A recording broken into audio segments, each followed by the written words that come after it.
Assalamualaikum warahmatullahi wabarakatuh, anak-anak Kasima. Di hari Senin ini kalian bertemu lagi dengan Ibu Rizky yang akan menyampaikan beberapa poin penting yang berguna untuk tugas harian kalian di hari Senin ini. Nah, di hari Senin ini kalian sudah masuk ke tema 4, pentingnya sehat, dan subtema 1, peredaran darahku sehat. Sesuai dengan judul subtema kita kali ini, itu artinya Ibu akan menjelaskan kepada kalian bagaimana peredaran darah di dalam tubuh kalian itu. Untuk itu simak video ini dan jangan lupa catat poin-poin pentingnya. Selamat menyaksikan. Tema 4, sehat itu penting, subtema 1, peredaran darahku sehat. Untuk di hari Senin ini, kalian masih masuk ke pembelajaran 1 dan pembelajaran 2.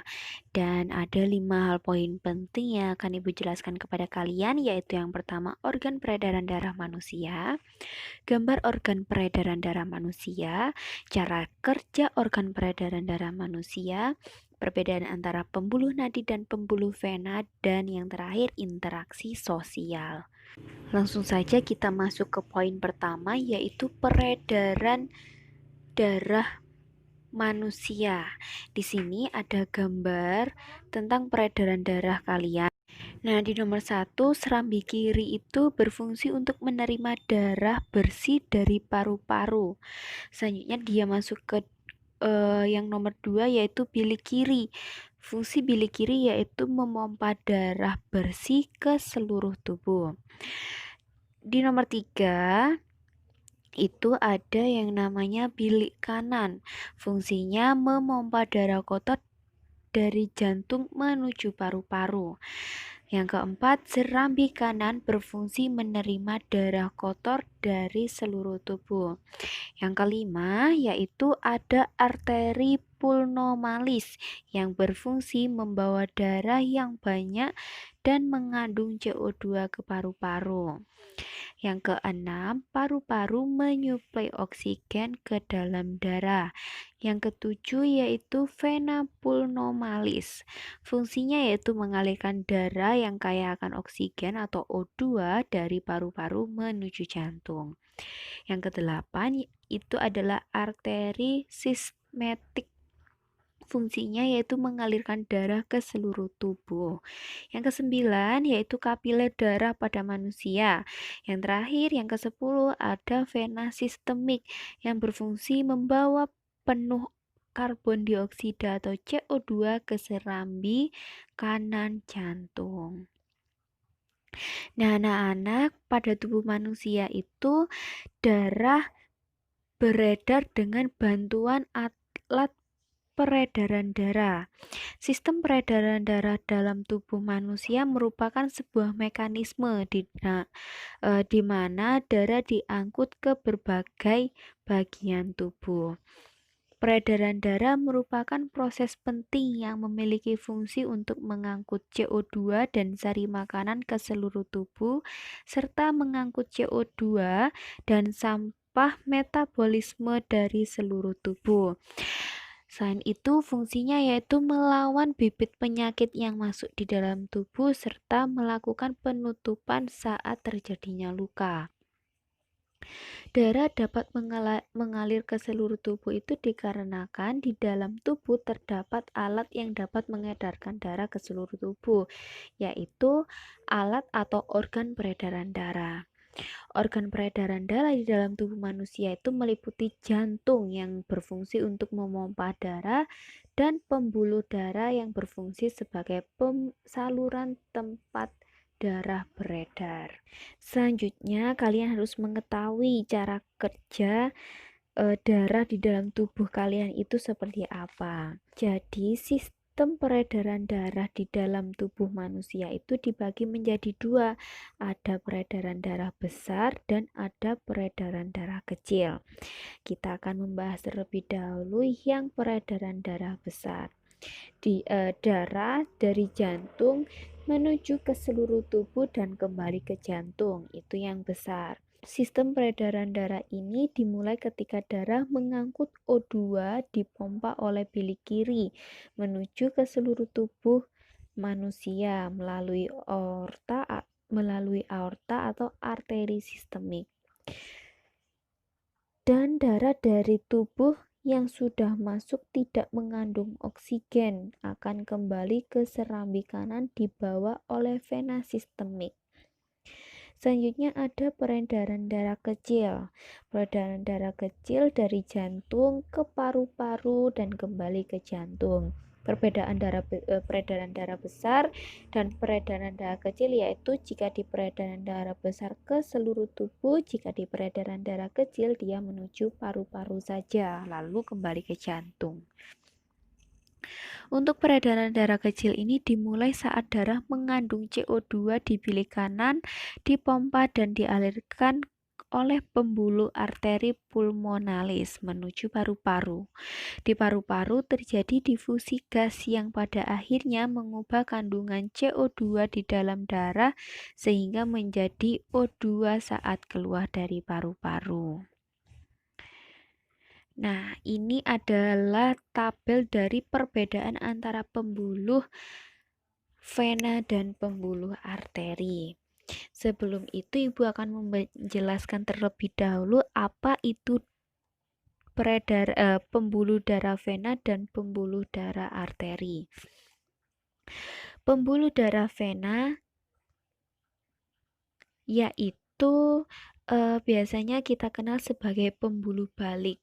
Hal ini dikarenakan pembuluh vena membawa aliran darah kembali ke jantung. Untuk pembuluh arteri yaitu pembuluh darah yang fungsinya membawa darah keluar jantung. Pembuluh arteri ini menerima darah dari jantung. Dengan demikian, pembuluh arteri akan terpengaruh dengan perubahan atau tekanan yang diberikan oleh jantung.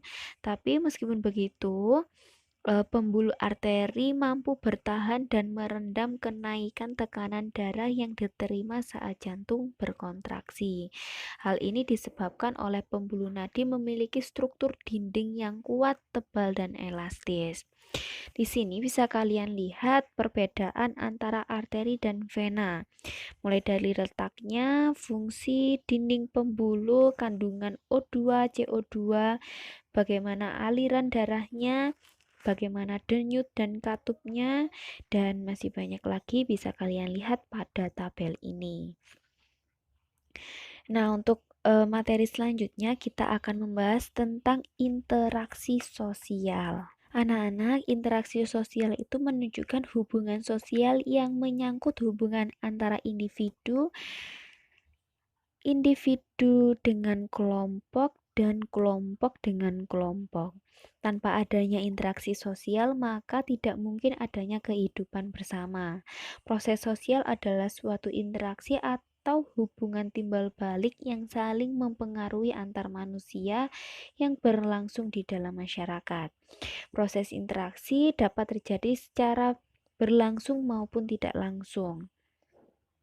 Untuk contoh secara langsung misalnya yaitu melalui tatap muka langsung. Kalau secara tidak langsung kalian contohnya yaitu melalui sarana-sarana komunikasi misalnya surat, radiogram, telepon, dan interlokal. Untuk ciri-ciri dari interaksi yaitu yang pertama dilakukan dua orang dan ada reaksi dari pihak lain. Yang kedua, adanya kontak sosial dan komunikasi. Yang ketiga, bersifat timbal balik, positif dan berkesinambungan. Dan yang terakhir, adanya penyesuaian norma dan bentuk-bentuk interaksi sosial. Nah, macam-macam interaksi sosial ini dibagi menjadi 3.